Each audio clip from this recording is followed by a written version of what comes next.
Welcome to AI Bedtime Stories. Today's story is called The Cola Conundrum. In the shadowy corners of New York City, where the supernatural often lingers just beneath the surface of everyday life, there lies a detective agency unlike any other, Mystic Investigations. Here, Philip Drake, a detective with a knack for the occult and a penchant for carbonated beverages, serves both the living and the not-so-living with his unique blend of investigative skills and magical acumen. As National Have a Coke Day approached, a day typically marked by simple enjoyment of America's favorite soda, a peculiar case found its way to Philip's desk. The case involved a series of mysterious disappearances around the city, all seemingly connected by one eerie commonality. Each missing person was last seen enjoying a bottle of Coke. The mystery deepened as Philip discovered that these weren't ordinary bottles of Coke. They were antiques, dating back several decades, still sealed and apparently unspoiled.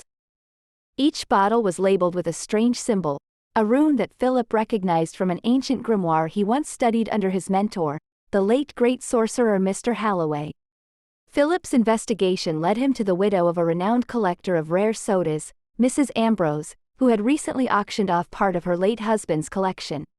She was a charming, eccentric old lady, whose house smelled of vanilla and dust. Under the guise of a potential buyer, Philip probed about the collection, only to find that Mrs. Ambrose was oblivious to the dark magic associated with the bottles.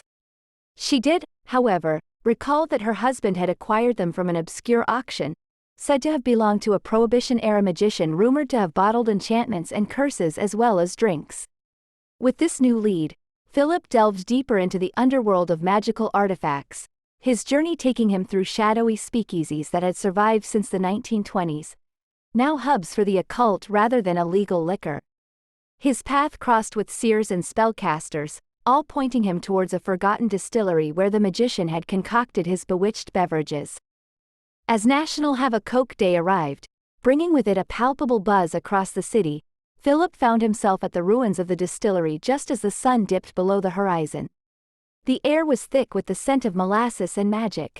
Using a potion that allowed him to perceive temporal echoes, Philip witnessed a spectral replay of the magician, a figure cloaked in a shimmer of moonlight, casting spells over crates of Coca-Cola, intending to create potions that would grant visions of the future but inadvertently cursing the bottles. Understanding the danger and determined to break the curse, Philip concocted a counterspell, using his own knowledge of alchemy and a little help from a moonstone, reputed to cleanse and protect. He performed the ritual surrounded by the haunted bottles, each fizzing as the spell took effect, the dark enchantments dissolving into the ether. His work done, Philip returned the safe bottles to Mrs. Ambrose with instructions on how to handle her eccentric collection safely. That night, as Philip sat in his office, a cold Coke in hand, he couldn't help but smile. The city was safe, the mystery solved, and his favorite beverage was at his side.